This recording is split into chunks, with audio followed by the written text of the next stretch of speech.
Rokorondorobo shindoro baikokoroboguruku. Le parler en langue.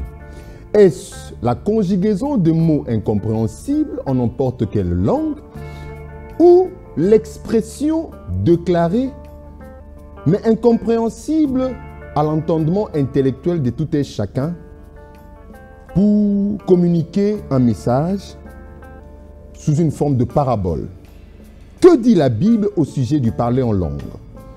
Nous avons reçu une fois ici sur ce plateau, Chemin de la Vérité, et c'était à Lubumbashi au mois de janvier, frère Antien Koulou qui nous a parlé d'une certaine manière sur les parler en langue et sur les parler en d'autres langues.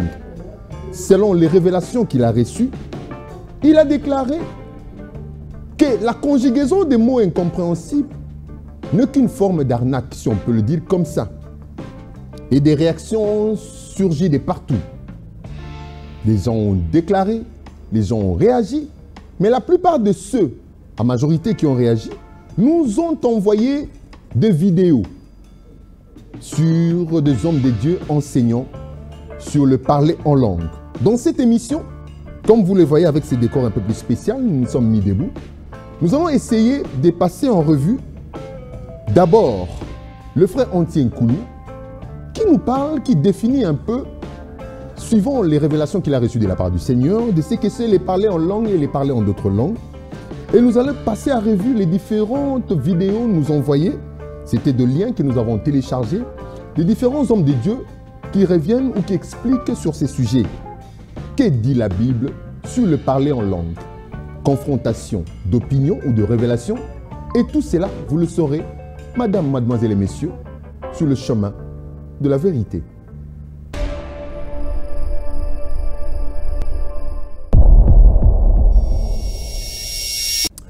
Bienvenue à vous, Madame, Mademoiselle et Messieurs, à ce nouveau numéro sur le chemin de la vérité. Une émission spéciale dans laquelle nous allons confronter les opinions, les révélations de différents hommes de Dieu qui ont parlé sur le parler en langue et en d'autres langues.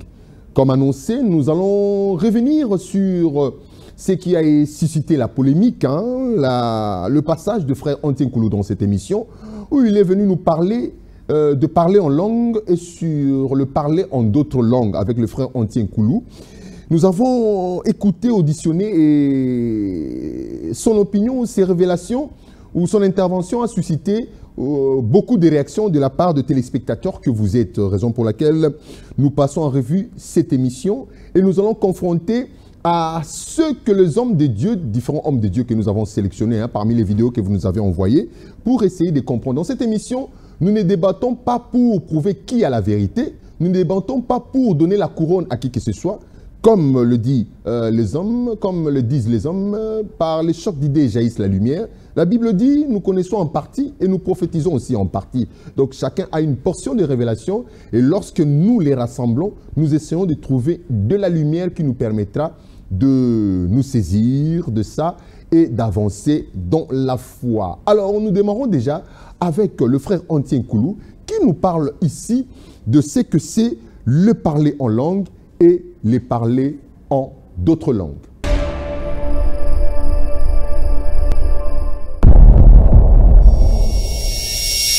En fait, apôtre Paul dans 1 Corinthiens 12, permettez-moi de citer ce verset, il est en train de dire aux chrétiens vivant à Corinthe, je n'aimerais pas que vous restiez ignorants à ce qui concerne les dons spirituels.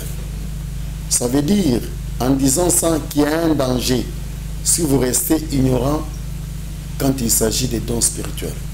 Le parler en langue fait partie de l'enseignement à 1 Corinthiens 14 que vous aviez cité. Ça fait partie de l'enseignement sur le don spirituel qui se manifeste à l'Église. Et que si nous restons ignorants dans ces dons-là et qu'on se livre à n'importe quelle pratique, il y a des dangers. Parce que nous risquerons même de parler de l'angle de féticheur. Et c'est ça, je ne n'aimerais pas que l'Église soit exposée à ce genre, à des pratiques dont, du point de vue biblique, ne sont pas retracées. En fait, les apôtres Paul, lorsqu'ils nous ont, l'église primitive, lorsqu'ils ont eu les messages et qu'ils nous ont transmis, ils se sont obligés, avant que leur ère passe, de mettre l'évangile par écrit. Pourquoi ils l'ont fait? Parce que dès au départ, ils ont constaté la présence du faux, la présence de l'antéchrist. Alors ils se sont dit, si nous ne mettons pas cet enseignement par écrit, l'église sera déviée. C'est comme ça, nous, pour nous protéger. Ils ont même dit, si un autre vient vous enseigner autre chose que ce que nous vous avions enseigné, qu'il soit anathème. Il est allé même plus loin. Il dit qu'il soit même un ange. S'il vous enseigne autre chose que le base que nous avions posé, qu'il soit anathème. Ils nous ont laissé les Écritures, c'est pour effectivement qu'on puisse détecter celui qui nous apporte un autre enseignement que celui enseigné par les apôtres. Nous sommes obligés, même s'il vient au nom de Dieu, nous devons les qualifier d'anathème. C'est pratiquement ça le souci. Et il y a beaucoup de pratiques dans les milieux que nous appelons aujourd'hui église. Dans ces milieux, en principe, ces pratiques n'ont rien à voir avec ce que nous ont laissé nos pères spirituels, nos apôtres. Et parler de ce sujet, pour moi, je n'attaque personne, mais tout simplement, je vais ramener la pratique, ramener par rapport aux Écritures, par rapport à la réalité de la Bible, pour voir si effectivement cette pratique-là, elle est biblique ou bien elle vient d'ailleurs. C'est pratiquement ça ma préoccupation. Et essayer d'aviser et d'avertir le peuple de Dieu qui sont dans ce genre de pratiques. En vous écoutant, en vous suivant, j'essaie aussi de parcourir un peu la Bible, parce que la lettre de Paul sur les parlants en langue est beaucoup plus dans le livre de Corinthiens, adressé aux Corinthiens. Il dit: à un autre le don d'opérer des miracles, c'est 1 Corinthiens chapitre 12 verset 10, à un autre la prophétie, à un autre le discernement des esprits, à un autre la diversité de langues, à un autre l'interprétation des langues. C'est au pluriel des langues. Alors ces langues-là, parler en langue, ces langues, sont-elles des langues que nous usons suivant ou selon nos différentes cultures? Quand je parle de culture, des tribus, de peuples, ou ce sont des langues qui ne sont à la portée de personne, mais qui nous viennent comme ça, sous l'impulsion du Saint-Esprit? En fait, il y a une chose aussi que le peuple de Dieu doit connaître et comprendre. Le parler en langue, tout d'abord, n'est pas une pratique. C'est un enseignement d'abord. Et qu'on doit d'abord comprendre cet enseignement. La Bible, vous aviez cité l'Acte des apôtres. La Bible est tentée de parler, ils ont parlé d'autres langues. Et les peuples qui sont arrivés sur place, ils ont entendu les apôtres qui venaient de recevoir le Saint-Esprit vers la Pentecôte et parler leur langue, tout en sachant que ces derniers n'étaient pas de leur langue, donc ils ne parlaient pas leur langue au départ. Ils parlaient par rapport à leur langue, c'était une langue inconnue. Ils étaient surpris, c'était un signe de miracle. Et par la suite, à 1 Corinthiens 14, apôtre Paul révèle que c'est un don qui vient de l'esprit, parler d'autres langues. Parler d'autres langues, ça veut dire, je parle une langue qui m'est inconnue. Mais par impulsion du Saint-Esprit, je parle la langue. Je suis là, je parle le chinois. Je n'ai jamais parlé le chinois, je n'ai jamais parlé la langue. Mais lorsque je veux parler des mystères, l'interlocuteur qui est devant moi, c'est un anglais. Je lui parle comme si j'ai la maîtrise de la langue. Là, moi, je parle une autre langue. L'autre langue, ça veut dire pas ma propre langue. Ça aussi, c'est un don spirituel. Ah, ce n'est pas les Kenderebereku. Non, nous parlons maintenant de parler en langue. Apôtre Paul est en train de définir, si nous pouvons lire aussi ensemble, 1 Corinthiens 14, où apôtre Paul est en train de parler maintenant de parler en langue. 14, chapitre 14, verset. Je peux, nous entrons 1 Corinthiens 14. Je commence même par le 2. Même par 2, on peut commencer. En effet, celui qui parle en langue ne parle pas aux hommes, mais à Dieu, car personne ne les comprend. Vous voyez le langage. Il y a parler dans d'autres langues et parler en langue. Okay. Parler dans d'autres langues, nous avons un exemple qui s'est passé le jour de la Pentecôte. Les apôtres ont parlé dans d'autres langues. C'est aussi un don. Et c'est celui qu'apôtre Paul a soulevé. Et nous venons maintenant de parler en langue. C'est ce que dans la pratique, en ce jour, en pratique, en ce jour, on part par courir bébé sentir bébé. Ils disent qu'ils parlent en langue. Ce matin, nous devons lire les Écritures. Lorsque la Bible, les Écritures parlent de parler en langue, est-ce qu'ils désirent cette langue? C'est pour ça que j'ai dit ceci. Le parler en langue n'est pas d'abord une pratique, c'est un enseignement. Parler en langue et parler des langues. Parler en langue, parler d'autres langues, deux choses différentes. C'est lui qui parle d'autres langues, ça veut dire qu'il parle dans une langue sous l'impulsion de l'esprit, une langue qui est inconnue à sa langue. Sa langue qui est inconnue à lui. Qui est connue à lui. Et qui peut être entendue et écoutée par d'autres personnes. L'interlocuteur. Une langue, c'est l'interlocuteur qui connaît un étranger. Mais je lui parle dans sa langue en lui révélant le mystère. Là, je parle dans d'autres langues. Vous comprenez? Mais parler en langue, ça veut dire ici, c'est celui qui parle à Dieu. Et personne ne l'attend, mais en esprit. Mais alors, c'est ça les reines de il prononce des mystères. Ah, c'est ça les reines de Exactement. Maintenant, lorsque on dit, par rapport à la définition, lorsque vous dites, vous parlez à Dieu. Première question. On dit, personne ne l'attend. Oui, vous pouvez appeler ça. C'est parler en langue, parce que moi je ne vous attends pas. Mais effectivement, je parle à Dieu parce que c'est Dieu qui m'a créé et tout ce que je peux dire ne peut lui être inconnu. Nous sommes dans la définition, hein, l'article D. Celui qui parle en langue, il parle à Dieu et personne ne l'attend. Si personne ne l'attend, vous dites, lorsque je dis vous ne m'entendez pas. Et cela fait de cette langue d'office parlant et personne ne le comprend. Parce que la difficulté que nous avons aujourd'hui, au fait, c'est laquelle? Personne n'était à l'église primitive pour dire que j'ai entendu les apôtres parler en langue, c'est dans cette forme. Bon, l'homme ne donne que ce qu'il a reçu, c'est la succession d'événements, la suite d'événements, c'est-à-dire ils ont fait ça, les autres qui ont vu, ils ont laissé un autre, c'est comme un héritage. Personne ne peut dire qu'il a entendu les apôtres parler en langue, ils ont parlé ça dans cette forme. Et nous, apôtre Paul, en nous disant, ne restez pas ignorants à ce qui concerne le don spirituel. Nous devons nous poser la question, est-ce que cette langue ici, c'est celle-là dont parle l'apôtre Paul? Et s'il y a quelqu'un dans la Bible qui a parlé pour la première fois en langue, pouvons-nous faire référence à lui pour qu'on déduise si parler à c'est parler en langue?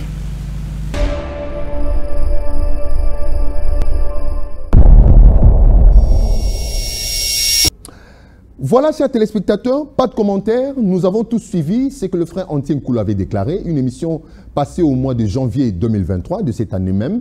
Et voilà les différentes vidéos que vous, chers téléspectateurs, vous nous avez proposées, hein, des hommes de Dieu qui expliquent de ce que c'est le parler en langue et le parler en d'autres langues. Vous reconnaîtrez sur ces images le pasteur Marcelo Tounassi, le prophète Joël Francita, ainsi que d'autres serviteurs de Dieu. Alors, pas trop de commentaires, trêve de commentaires comme on le dit.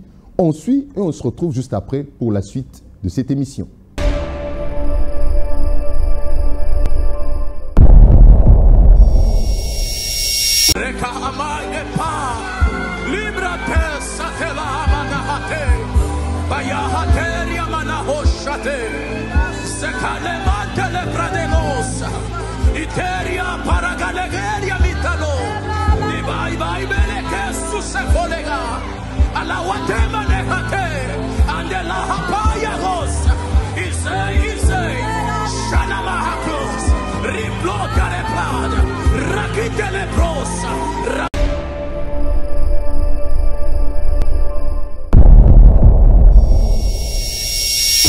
Aujourd'hui, le Seigneur m'a dit d'enseigner sur quelque chose d'important qui est cause de déviation et de dysfonctionnement dans nos cultes, dans nos vies et dans notre marche avec Dieu et avec le Saint-Esprit. Partout où on parle de l'effusion de l'Esprit, on parle d'une chose importante, les langues, les parler en langue. Et cela caractérise même les églises pentecôtistes, les églises évangéliques et les églises de réveil. Mais souvent, cela n'est pas compris par la plupart des chrétiens. Au premier culte, nous avons eu même à nous repentir d'une certaine manière de faire. Et je vous prierai dans vos maisons que chacun de vous puisse lire 1 Corinthiens 14, tout le chapitre, pour avoir la portée totale de cet enseignement. Le thème de mon message à ce culte, c'est la doctrine du parler en langue. Tout d'abord, qu'est-ce que le parler en langue? Déjà, c'est important parce qu'il faut déjà se mettre d'accord sur le concept. C'est quoi le parler en langue? Est-ce que c'est un charabia? Un charabia qui caractérise les églises de réveil? Est-ce que ce sont des créations, des fabrications des églises de réveil? Qu'est-ce que le parler en d'autres langues? Le parler en langue, c'est le fait de parler par l'inspiration du Saint-Esprit, c'est le fait de parler une langue des anges ou une langue des hommes par l'inspiration du Saint-Esprit. Et la précision concernant la langue des hommes, c'est que c'est une langue que tu n'as pas appris, c'est une langue que tu ne connais pas, c'est ça, parler en langue. Quand je parle français là, je ne parle pas en langue, mais si tout d'un coup, par l'Esprit de Dieu, je commence à parler l'hébreu, je commence à parler le juif, je commence à parler anglais, là je suis en train de parler en langue. C'est lorsque tu parles une langue des anges ou une langue des hommes que tu n'as pas appris par le Saint-Esprit, pas par ta volonté, pas par ta création, mais par le Saint-Esprit. Et là, déjà dans cette définition, vous allez remarquer que j'ai parlé de deux choses. J'ai parlé de la langue des hommes et j'ai parlé de la langue des anges. Certaines personnes ne croient pas qu'il y a des langues des anges.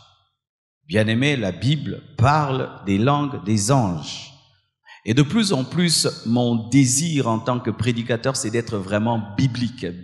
Vraiment, c'est vraiment devenu l'un de mes grands soucis, c'est d'être biblique, rien que cela. Car maintenant, de plus en plus, il y a des chrétiens modernes qui n'arrivent pas à accepter tout ce qui est dans la parole de Dieu parce que des fois, ça paraît être trop mystérieux. Mais la Bible reconnaît qu'un homme peut parler une langue des anges. Et donc, si il y a une langue des anges, donc réellement les anges parlent en langue.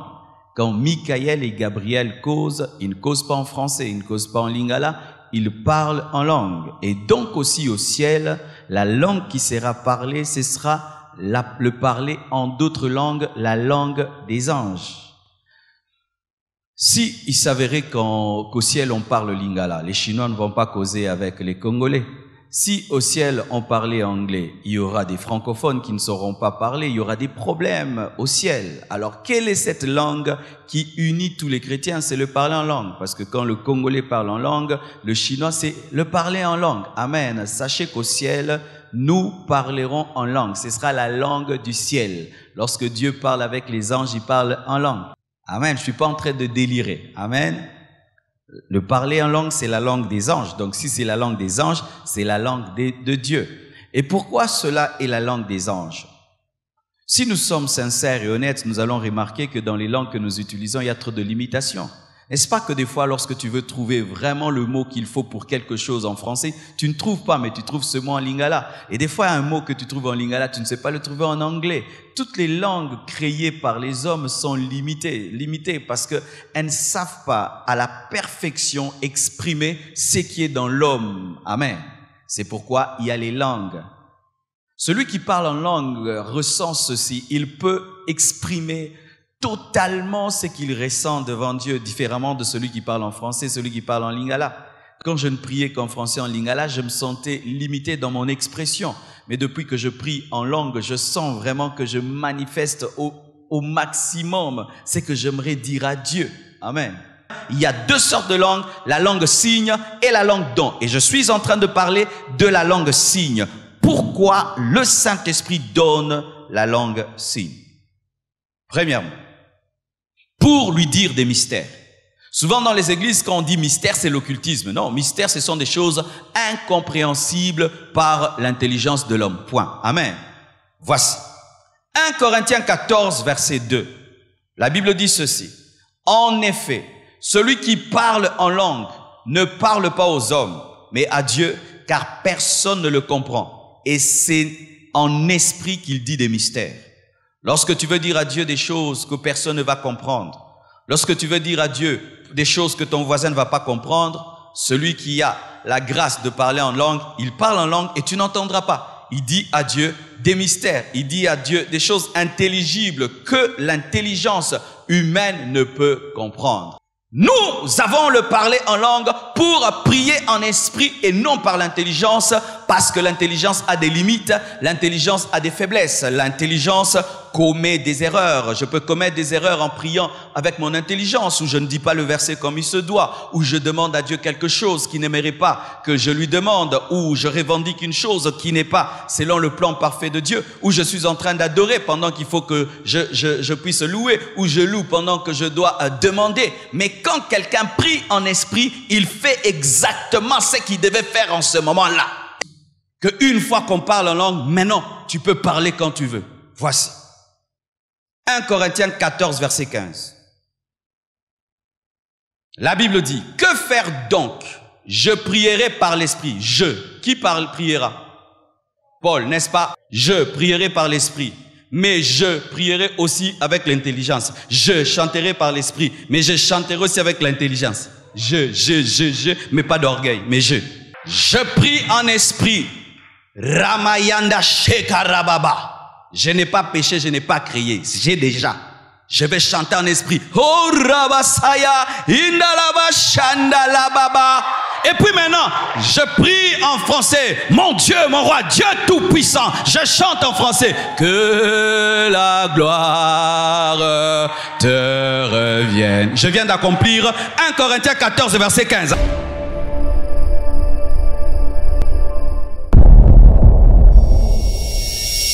Le monde de langue, c'est un univers.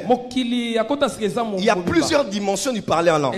Numéro 1, il y a la prière en langue comme prière de dévotion, qui est le signe extérieur de notre appartenance au royaume. Je suis congolais.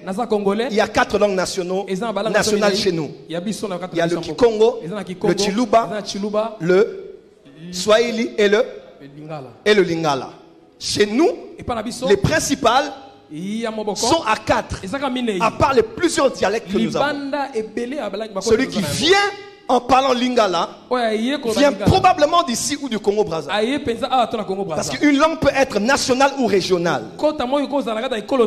Amen. Parce que celui qui fait partie d'une nation, il naît d'une nation, il est reconnu linguistiquement par une langue qui parle.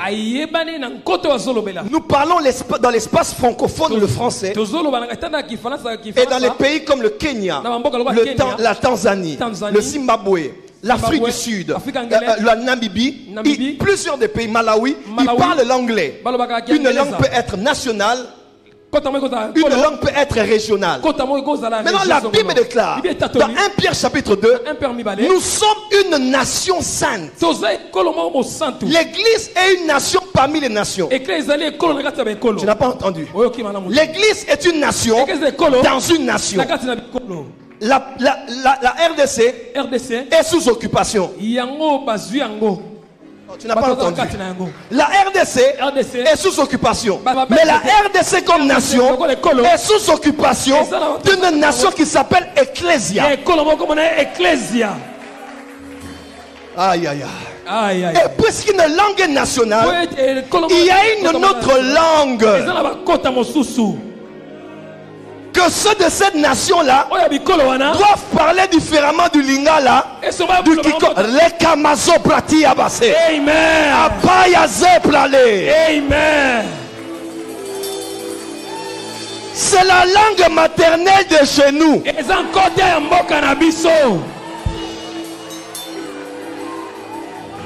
On dit amen très fort. Amen. Dis à ton voisin, c'est la langue nationale. C'est la langue nationale de chez nous. Voilà pourquoi chez nous, il y a aussi beaucoup de dialectes. Les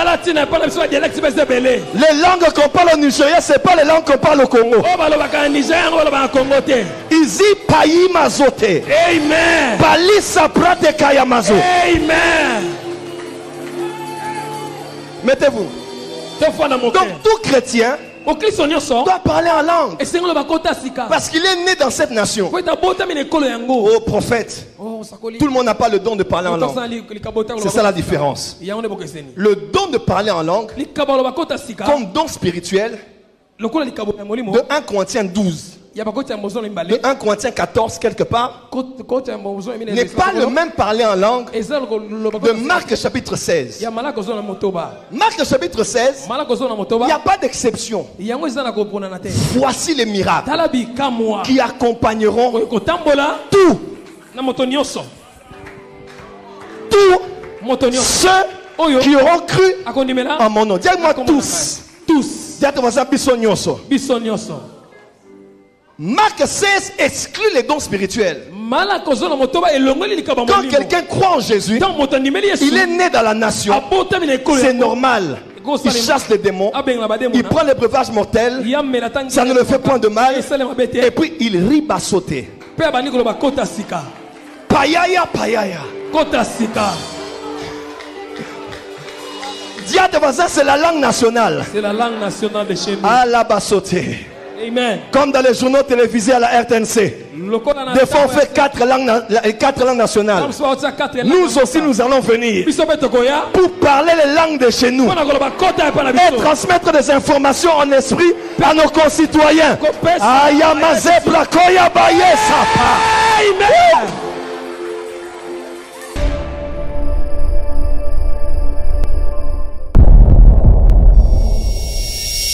Ce qu'il devait donner, il a déjà donné. Maintenant, vous recevez. Vous voyez, ça n'a pas été ce qu'on nous fait croire. C'est simplement recevoir. Mais pasteur, comment l'esprit se met-il à parler? L'esprit ne parle pas en langue. C'est nous qui parlons en langue selon que l'esprit nous donne de nous exprimer. Un jour, en priant pour quelqu'un, pour qu'il reçoive l'esprit, il a ouvert sa bouche comme ça. À la fin, je lui ai demandé qu'est-ce qu'il y a. Il dit, je me suis laissé que le Seigneur parle à travers moi. Non. Qu'est-ce que vous faites quand vous parlez en lingala? Qui est-ce qui parle lingala en vous? C'est juste une langue qui n'émane pas de l'intelligence, mais de ton autre intérieur. Sur ta bouche, c'est comme juste un besoin de parler. De parler sans arrêter. Une fois que ça commence, c'est toi qui commences à parler. Un jour, un frère m'a dit, après nous avons commencé la prière et à peine il commence à parler en langue. Il faut que tu bananonti en langue. On devait attendre et monter pour que les parlants en langue viennent. Ton esprit ne vient pas. Tu es là, tu es un être spirituel et né d'esprit. J'ai une bonne nouvelle pour vous. On ne dépasse pas l'âge de parler en langue. Il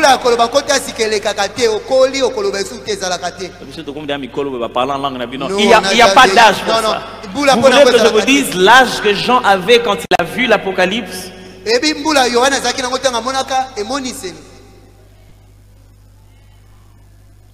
que Coco ne peut pas parler en langue? Est-ce que mon grand-père peut parler en langue? Oui. Quelqu'un m'a dit un jour, pasteur, moi prie pour moi pour parler en langue. Jusqu'aujourd'hui, je ne parle pas. Et je lui ai demandé. Hein?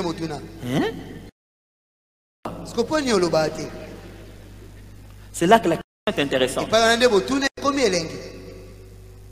Tu dis toi-même que tu ne parles pas. Pourquoi tu ne parles pas? En fait, C'est parce que tu as peur de cette expérience. Tu te dis peut-être que je peux parler des langues des démons. La Bible dit ceci. Aussi mauvais que sont vos pères, ils vous donnent le pain quand vous demandez et non pas une pierre. À combien plus forte raison votre Père qui est dans le ciel ne vous donnerait-il pas le Saint-Esprit lorsque vous le demandez? Quand on demande à Dieu ce qui est vrai, il ne nous donne pas ce qui est faux. Quand on demande à Dieu,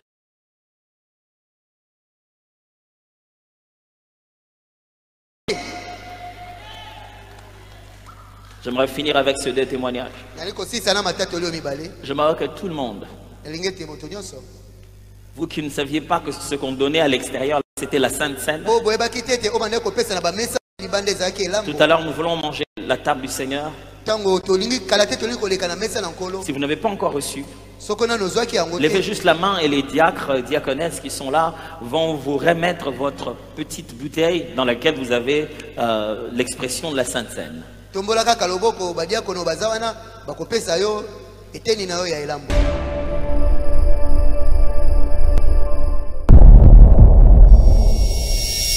Nous allons parler aujourd'hui du parler en langue. Alors c'est un sujet qui est très épineux, qui divise aussi beaucoup la communauté chrétienne, parce que c'est quelque chose qui est très difficile à comprendre lorsque l'on démarre dans la foi. Et c'est aussi, j'ai envie de dire, une auto-glorification que certains entreprennent. Donc je m'expliquerai un peu plus en détail dans la vidéo. Et ça rentre aussi parfois malheureusement dans la fabulation. Et donc aujourd'hui nous allons essayer de rétablir la vérité selon la parole de Dieu de ce qu'est réellement le parler en langue selon la Bible. Parce qu'aujourd'hui, Jésus l'a dit, hein, on va voir de nos jours, dans la fin des temps, une multitude de faux enseignants, de faux docteurs, et aussi des pouvoirs qui vont être non seulement poussés par les démons, alors je ne dis pas que ceux qui parlent faussement en langue sont possédés, mais ils peuvent être influencés et poussés par des puissances démoniaques afin d'avoir une action pour le monde des ténèbres. C'est-à-dire, je m'explique, par exemple, quelqu'un qui va faire semblant de parler en langue, ou qui va fabuler dans le parler en langue, c'est quelqu'un qui va être influencé par une puissance démoniaque, ou par son auto-glorification, parce qu'on aime parler en langue, on a envie de montrer qu'on est le serviteur de Dieu qui a été rempli de la puissance du Saint-Esprit et nous pouvons parler des langues très facilement, alors que souvent ceux qui démarrent ne savent pas parler en langue et ne comprennent pas vraiment. J'ai été moi-même dans ce cas et après beaucoup de recherches et beaucoup de prières dans le Seigneur, j'ai pu comprendre pas mal de choses sur le parler en langue. Et vous allez voir que les choses en fait sont extrêmement claires dans la parole de Dieu. Et aujourd'hui, tout le monde veut parler en langue, alors que ce n'est pas forcément le don le plus important et celui qu'il faut aspirer le plus. Et j'ai envie de dire que voilà, beaucoup disent qu'ils ont le parler en langue, alors qu'en fait, ben, ils n'ont pas le parler en langue. Et très récemment, Dieu m'a montré quelque chose de manière incroyable, mais vraiment incroyable. Je vais vous l'expliquer. En fait, j'étais dans une église, une assemblée, et bon, une assemblée vraiment sympa, avec pas mal vraiment de la bonne musique, avec vraiment des gens qui aiment le Seigneur, c'est la vérité. Mais par contre, j'ai constaté que, en fait, à un moment donné, le pasteur a demandé à ce qu'on parle en langue pour, ben voilà, pour bénir, pour délivrer des gens. Et en fait, j'étais absolument pas convaincu de son parler en langue, parce que premièrement, déjà, il répétait toujours la même chose. Donc voilà, shabadabada, tralali, tralala, voilà, makabeke de popopopo, voilà. Donc c'est toujours le même, en fait, la même façon de parler en langue que les gens ont. Et en fait, j'ai envie de dire, même un païen peut parler comme ça. Même un athée, on lui dit, ben voilà, ferme les yeux, tu répètes après moi, shabadabadabada. Et le mec va commencer à parler, ça y est, tu parles en langue, tu as reçu la puissance du Saint-Esprit. Combien d'assemblées j'ai pu voir où des gens enseignaient cette façon de faire en disant que le Saint-Esprit allait venir et... Mais attendez, là on sort complètement du contexte biblique. Jamais les apôtres n'ont dû forcer le Saint-Esprit, n'ont dit, je vois mal Paul dire, voilà, ferme les yeux, je vais, répète après moi, et tu verras que le Saint-Esprit... Donc en fait, on prend la place de Dieu en disant à la personne, je vais te montrer comment on fait pour avoir. Non, c'est faux. C'est complètement faux. On est en dehors du cadre de la Bible également. Et en fait, aujourd'hui, ce qui est triste, c'est que les gens, en fait, partent dans des autosatisfactions, partent dans des illusions, partent dans des vaines gloires, partent dans des fabulations la plus totale. Par exemple, ceux qui disent ben voilà, Dieu m'a entendu, Dieu m'a parlé, Dieu m'a exaucé alors qu'ils sont dans le péché jusqu'au cou. Ceux qui pensent que voilà, répéter Shabadabada après quelqu'un font qu'ils ont reçu le parler en langue. Là, en fait, on est complètement dans la fabulation. Et j'ai envie de dire que n'oublions pas que le démon, le diable, utilise la chair des hommes. La chair des hommes pour semer le trouble. Et quel va être le trouble lorsque l'on parle comme ça de fausses langues? Et bien en fait, c'est tout simplement que les gens vont être étonnés dans le mauvais sens. Donc le jour de la Pentecôte, ils étaient tous ensemble dans un même lieu. Tout à coup, il vint du ciel un bruit comme celui d'un vent impétueux et il remplit toute la maison où ils étaient assis. Des langues semblables à des langues de feu leur apparurent séparées les unes des autres et se posèrent sur chacun d'eux. Et ils furent tous remplis du Saint-Esprit et se mirent à parler en d'autres langues selon que l'Esprit leur donnait de s'exprimer.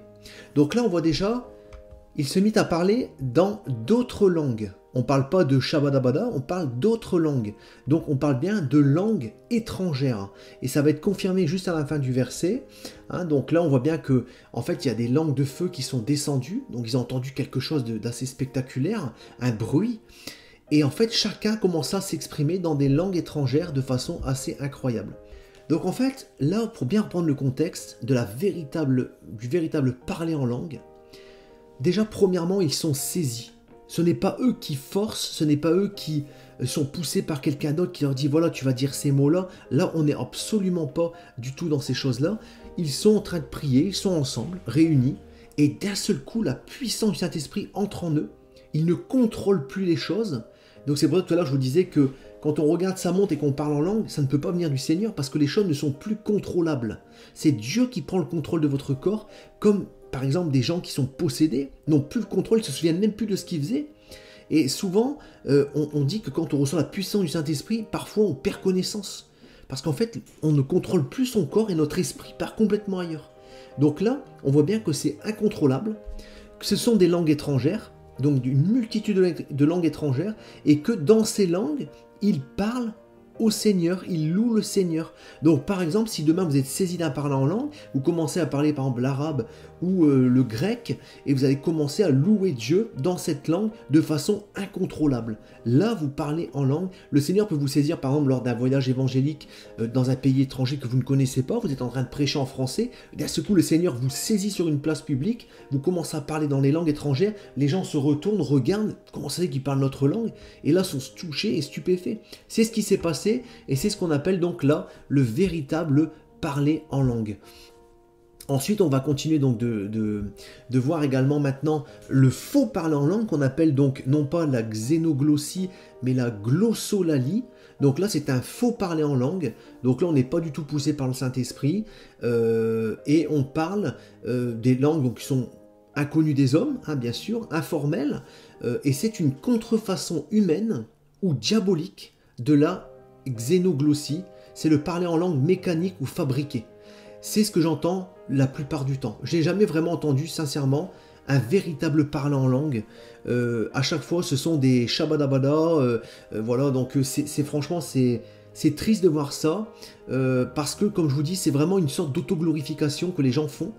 Hein, ou bien une sorte de fabulation, parce que parfois il faut dire aussi qu'on pousse des gens à parler comme ça en langue, et parce que la personne s'est concentrée pendant des heures.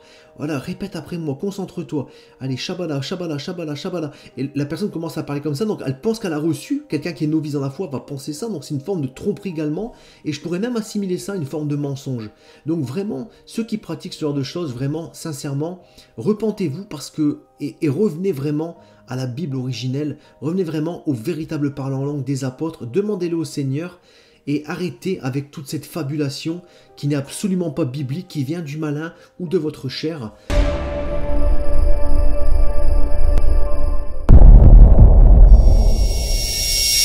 Alors Alors d'où viennent les langues?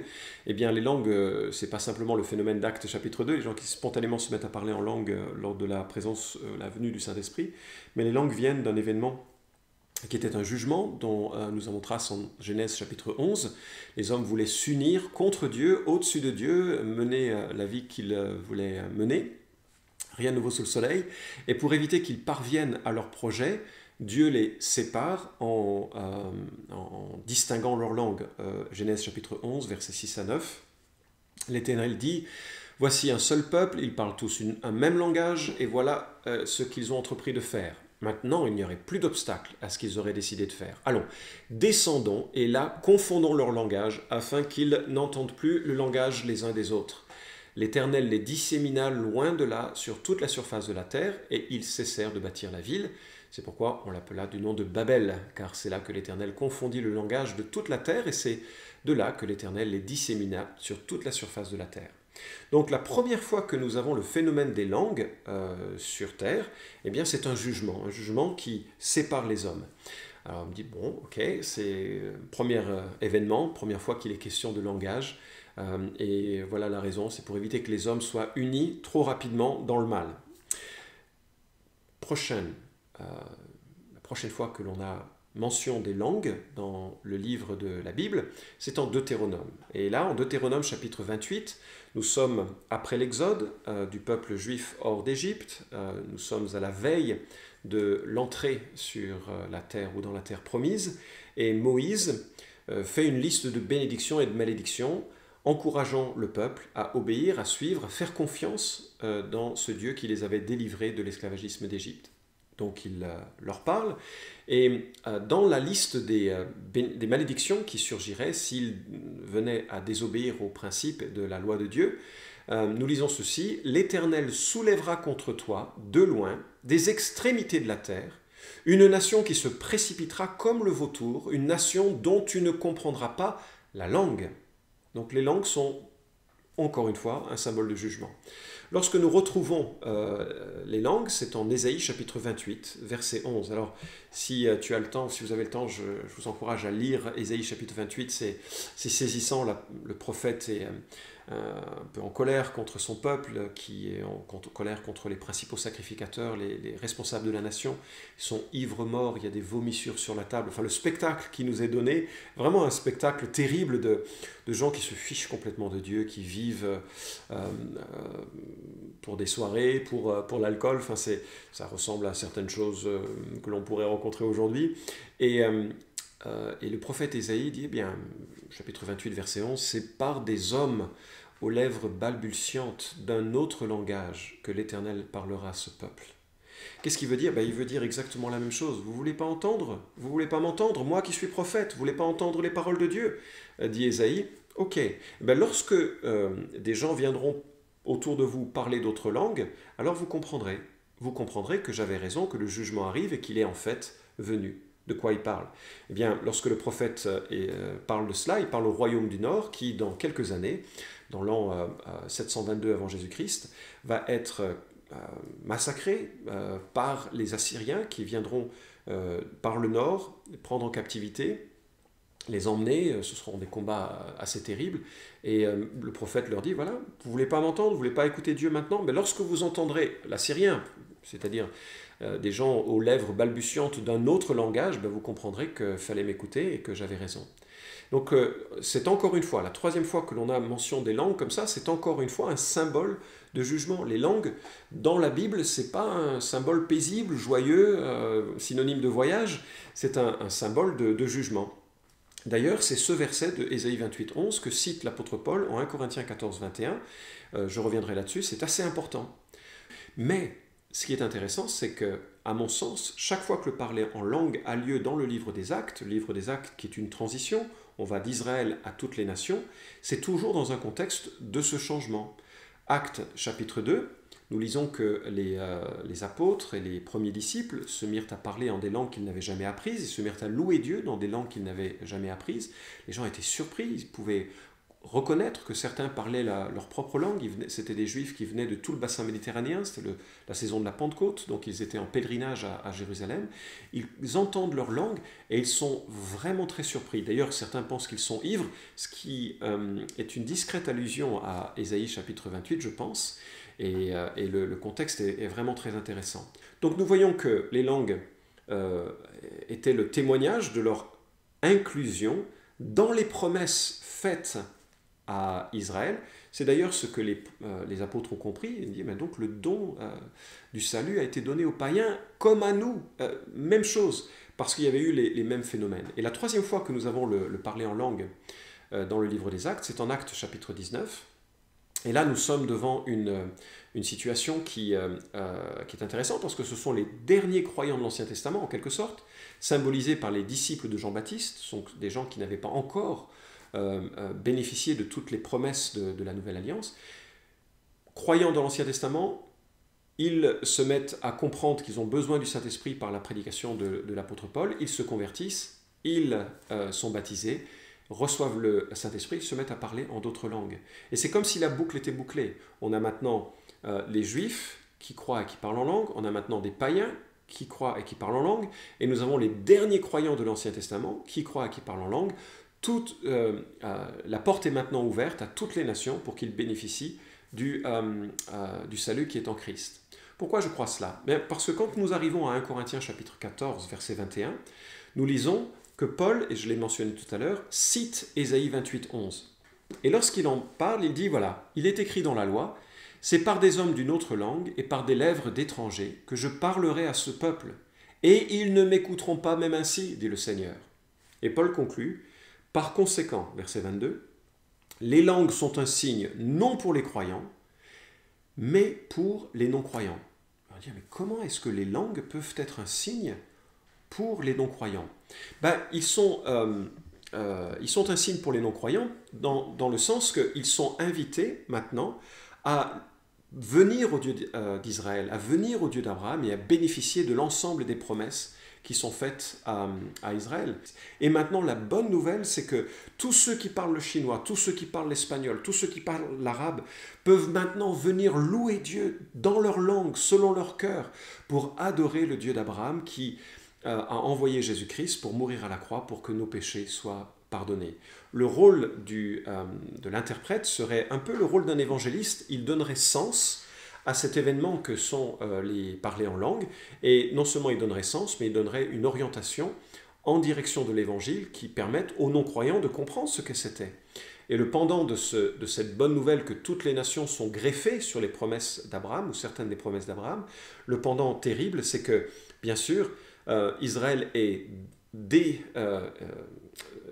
enlevé de la greffe, il est dégreffé de cette branche de départ.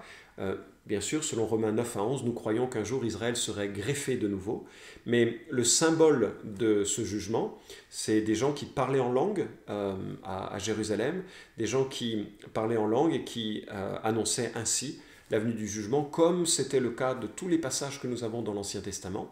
Mais c'est aussi l'annonce d'une bonne nouvelle, c'est que même si les Juifs ont été dégreffés de la racine souche, les hommes et les femmes de toutes les nations, et les Juifs y compris, peuvent, s'ils le souhaitent, par leur foi en Jésus-Christ, être greffés à ses promesses. Et le signe le plus merveilleux de l'accessibilité du Dieu d'Israël à toutes les nations, eh bien, c'est le parler en langue. D'ailleurs, quand on lit des pères de l'Église, comme Chrysostome et comme... son nom m'échappe maintenant, mais ça va me revenir dans un instant, nous lisons que leur compréhension des langues était identique, c'est-à-dire qu'ils avaient la même perception sur le rôle des langues, c'était le témoignage de l'ouverture à toutes les nations. Donc voilà ce que moi je crois du parler en langue, c'est un don magnifique, merveilleux, très puissant. Les hommes et les femmes se mettent à louer Dieu dans une langue qu'ils n'ont jamais apprise, et un homme soit traduit, soit explique ce qu'il en est. Et la bonne nouvelle est la suivante, c'est que des hommes qui étaient étrangers au peuple de Dieu peuvent maintenant en faire partie. Des hommes et des femmes qui étaient loin de la promesse d'Israël peuvent maintenant en jouir et en profiter, connaître le Dieu d'Israël, l'adorer en esprit et en vérité, et lui rendre un culte qui est tout à son honneur.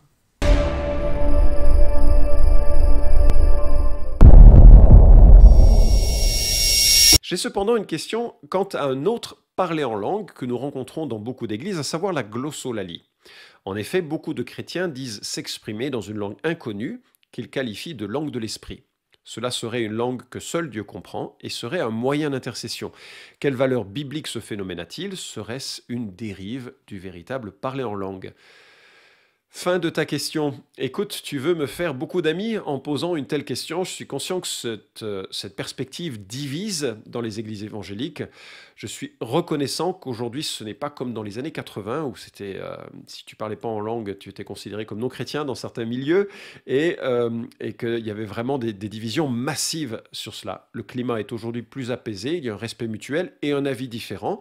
Et voilà, Dieu seul a raison, la Bible seule dit vrai. Je suis qu'un serviteur et je ne prétends pas détenir à ce sujet la toute et unique vérité. Je vais donner mon avis puisque c'est l'exercice auquel je me livre dans cette rubrique de Un pasteur vous répond. Alors les podcasts que tu as appréciés, c'est le podcast 14, Le parler en langue est-il la marque du baptême de l'esprit? Le podcast 15, Qu'est-ce que le don des langues? Et le podcast 82, quel était le but du parler en langue? Je vous rappelle que vous avez une table des matières thématiques accessible sur le site de Tout pour sa gloire et vous avez l'ensemble des 280 et quelques podcasts maintenant réalisés. Donc vous pouvez cliquer et obtenir par exemple tous les podcasts qui parlent des questions notamment charismatiques, tous les podcasts qui parlent de la doctrine de Christ qui ont été réalisés en tout cas. Voilà, alors clarifions un petit peu ce qu'il en est de la question.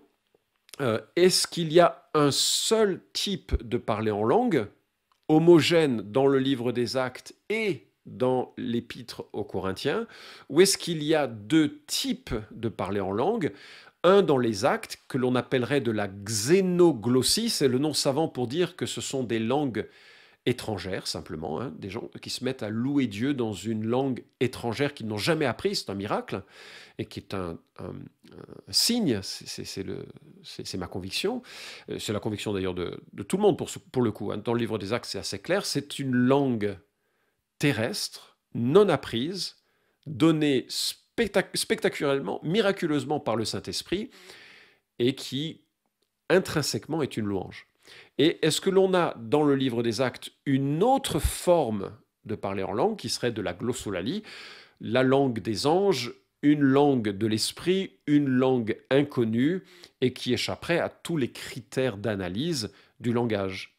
Et donc, est-ce que les deux phénomènes sont identiques? Les langues en 1 Corinthiens sont des xénoglossies ou est-ce que l'on a en Actes et en Corinthiens deux langues différentes ou une seule langue? J'espère que tu comprends la portée de la question. Alors, quels sont les arguments en faveur de deux types de parler en langue? Voici quelques arguments. 1 Corinthiens 13, 1, l'apôtre Paul dit, donc chapitre 13, sandwich entre le chapitre 12 et 14, chapitre 12, Paul essaye de corriger un certain nombre de problèmes de compréhension sur les dons spirituels. Il dit attention, je ne veux pas que vous soyez comme les païens, voilà comment ça se passe quand il y a une manifestation de l'esprit au sein de l'Église. Et puis il fait la liste des dons, il les explique, ils disent comment ça doit se manifester en utilisant la métaphore magnifique du corps, le petit doigt, les jambes, chacun à sa place dans le corps du Christ. Personne n'aura les mêmes dons. C'est forcément quelque chose que Dieu donne pour compléter les autres dans le sein de l'assemblée. Et on a 1 Corinthiens chapitre 13, qui est le chapitre de l'amour par excellence, et qui commence par ce mot « Quand je parlerai les langues des hommes et des anges, si je n'ai pas l'amour, je suis du bronze qui résonne ou une cymbale qui retentit. » Et là, on a effectivement cette notion qu'il y aurait, semble-t-il, la langue des anges. Et puis il y a 1 Corinthiens 14, 2, donc 1 Corinthiens 14 qui fait suite à cette emphase que l'apôtre Paul veut donner aux dons spirituels, l'emphase étant l'amour, en disant les amis, si vous avez tous les dons mais que vous ne savez pas aimer, franchement vous n'avez rien compris. Le fruit de l'esprit, en cela, a précédence sur le don de l'esprit. Le fruit de l'esprit, l'amour, la joie, la paix, la patience, la bonté. Ça, c'est le centre qui s'exprime par des dons spirituels différents pour la gloire de Dieu. 1 Corinthiens 14 montre d'ailleurs la préférence de Dieu pour la prophétie par rapport aux langues. Pourquoi? Parce que la prophétie va édifier directement l'Église, alors que les langues, c'est quelque chose d'autre. Il faut que ce soit interprété pour que ce soit édifiant, interprété, traduit, le sens est à définir. Il faut que ce soit utile à l'Assemblée, et donc les prophéties sont beaucoup plus utiles à l'Assemblée parce qu'au moins elles parlent directement. C'est tout le sens de 1 Corinthiens chapitre 14.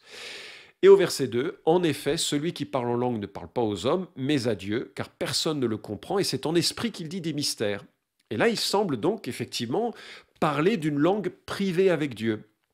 Ça pourrait être le sens de 1 Corinthiens 14.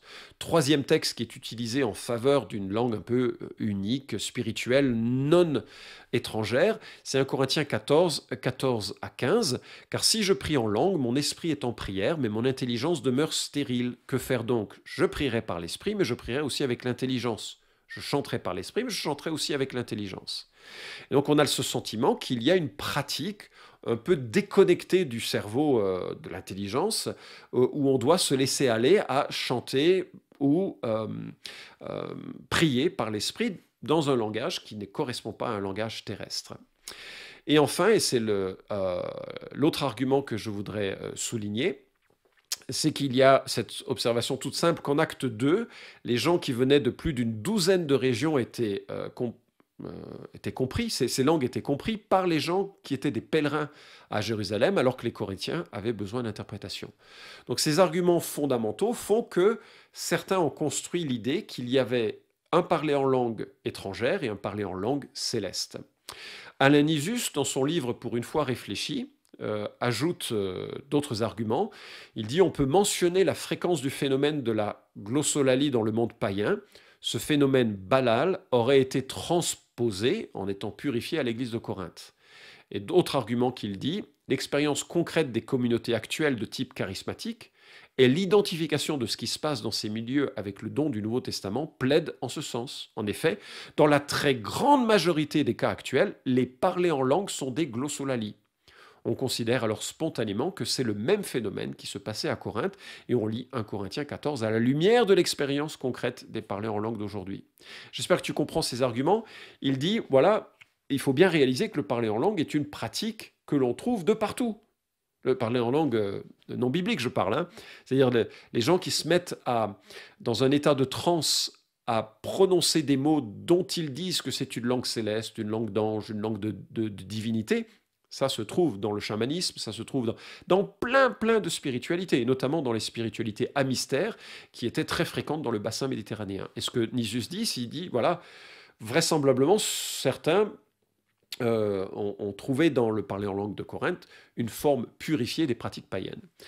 Alors le commentaire que j'ai cité note « Il est douteux que l'on puisse attendre de Paul, sans le bénéfice d'une formation en linguistique moderne, qu'il conçoive quelque chose d'analogue au langage, possédant un contenu cognitif, mais sans structure linguistique reconnaissable.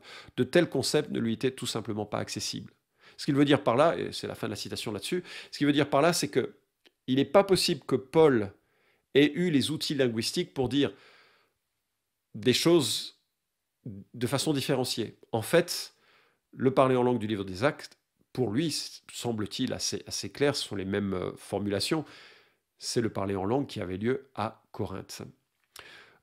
Je vais conclure avec Henri Blocher qui dit « Nous estimons que l'Écriture ne connaît pas d'autre glossolalie que la xénoglossie. Le Nouveau Testament ne connaît qu'une glossolalie, la xénoglossie. » C'est quelque chose d'assez clair de la part de ce théologien et qui est compatible avec ce que les pères de l'Église, qui étaient quelques siècles après, en disaient. Autant Augustin que Chrysostome parlaient du parler en langue comme l'expression de langage qui attestait de la transition vers le monde païen. Alors, est-ce qu'il y a deux parlers en langue ? Écoute, si tu le crois, ça va. Il faudra simplement que Dieu soit d'accord avec toi. Moi, je pense qu'il n'y a qu'un seul parler en langue, qui est le parler en langues étrangères. C'est un miracle très puissant qui atteste de cette transition. Et bien sûr, puisqu'il atteste d'une transition et que cette transition est réalisée et accomplie, pour moi, c'est un don qui n'a plus lieu d'être. Mais je comprends, et j'ai beaucoup d'amis et de frères que je respecte énormément, qui marchent loin devant dans leur piété et dans leur vie avec Jésus-Christ, et qui ont un avis différent. Et parfois, on se taquine l'un sur l'autre là-dessus. Quelque part, j'espère qu'ils ont raison. Et quand ils me disent qu'ils sont édifiés par leur pratique, j'en ai aucun doute. Ça me réjouit qu'ils soient édifiés. par cela. Je sais que par contre, chez d'autres personnes, ce mode d'édification est plutôt un mode d'orgueil. C'est-à-dire, moi j'ai le don des langues, moi j'ai une connexion à Dieu qui est unique, que toi tu n'as pas. Et là, ça m'inquiète parce que leur confiance, elle est placés dans leur pratique et pas dans le fait qu'ils sont aimés en l'évangile et que nous faisons tous partie d'un même peuple attablé auprès devant Jésus-Christ.